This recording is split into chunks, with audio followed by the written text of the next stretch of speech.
So today we're going to be having a look at the GeForce GTX 460 1 gig, but there's something here that you need to make a note of. This is the SE, which in computer terms it usually stands for slightly reduced edition. So the GTX 460 1 gig SE actually performs at low resolutions similarly to the GTX 460 768 meg, but performs a little bit better at higher resolutions. So it's a bit of an oddball part, and not all of the NVIDIA board partners even came out with one.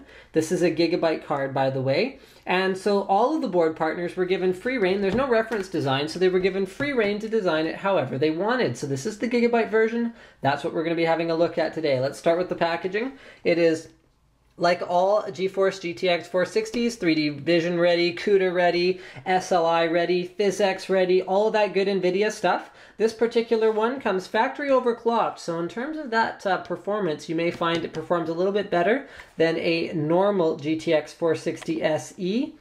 Okay, mind you, you could do that overclocking yourself. It has a 3-year warranty in the US and Canada. It comes with their WindForce Air Anti-Turbulence Cooling Cooler, which we're going to have a look at once we get this opened up, as well as Ultra Durable Vga, which has all of these things going for it.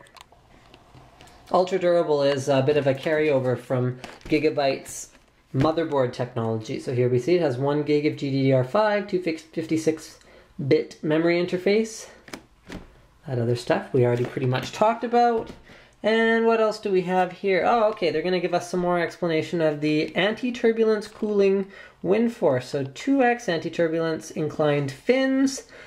Okay, the latest cooling. Gigabyte understands the fan is crucial to the graphics card, so only the fan with the most efficiency is selected for WindForce. Ultra-quiet Pwm Fans, anti-turbulence inclined fins. Okay, pure copper heat pipes.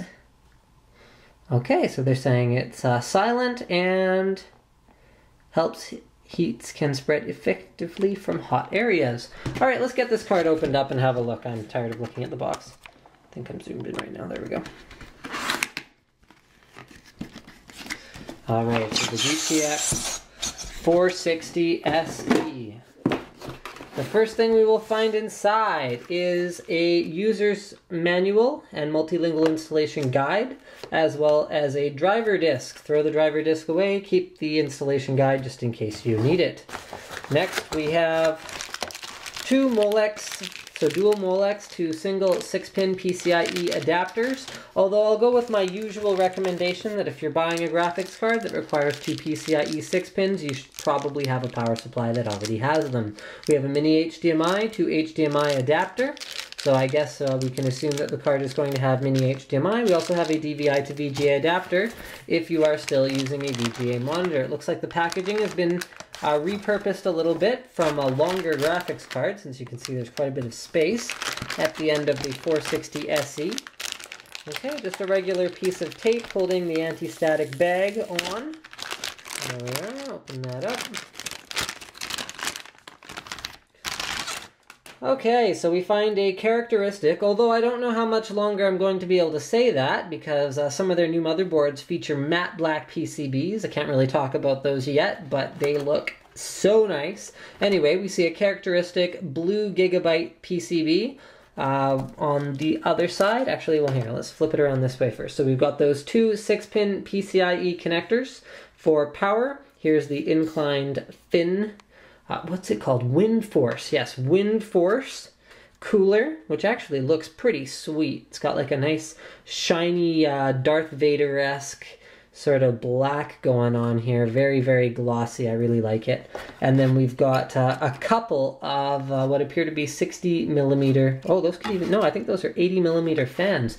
You know, it's funny. Gigabyte actually doesn't specify on the outside of their box.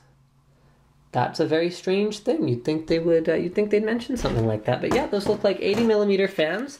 And then we have two nice big heat pipes going from the actual GPU core, which hopefully you can see down there, out to the very ends of the WindForce EX. Now, what they mean by anti-turbulence, I'm just going to try to figure out a little bit. I think what they mean is the way that the fins are inclined, they're not actually quite flat.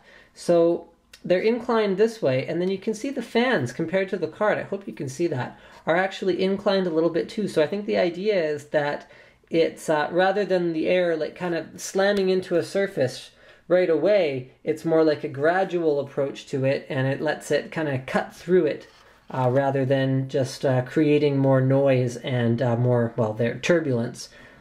That's my theory anyway. I could be wrong. It's happened before. All right, so here we are on the top of the card where we find an SLI finger. I see so many people commenting on my channel, well, what if you run GTX 460 and 3-way SLI? Well, you can't, because there's only a single SLI finger. That goes for ATI cards or AMD cards as well. If there's only a single connector, you can only run 2-way multi-GPU configurations. If you have 2 of those connectors, you can run 3 or even 4-way, and that's driver dependent. But yeah, if there's only one, you can only run 2-way. So here we have our mini HDMI, which they have an included adapter for. Then we have 2 DVI ports. We also have a vented, whoa, dropped the card, vented PCI backplate. So you're not going to get a whole lot of exhaust out of there based on the design of this cooler. So you can see there's air's going to come out this way, and it's going to kind of hit that. It's not really going to go out there. So I would consider this to be a largely internal exhaust cooling design, although you will get a little bit of incidental airflow coming out of the case. You're going to be spitting most of the hot air back into your case. It's not a big deal. It is a nice efficient cooler, and as long as you have good case fans and a well-ventilated computer, you're not going to be running into too many problems. PCIe 16X standard slot. I don't know if I mentioned that yet, but I think that pretty much covers it. So the GTX 460 SE, like I mentioned, is a 1 gig card, but it is slightly cut down from the actual regular 1 gig card, putting it in the performance range of a 768 meg card. So why would you want this? Well, I guess the answer is if you're running at high resolution, okay, and you don't want to buy the fully fledged 1 gig card, or if you're running kind of like older games that don't require quite as fast a GPU, but you want to run like third-party texture packs, stuff like that, you need the extra video memory, this is the card for you. So don't forget to subscribe to Linus Tech Tips for more unboxings, reviews, and other computer videos.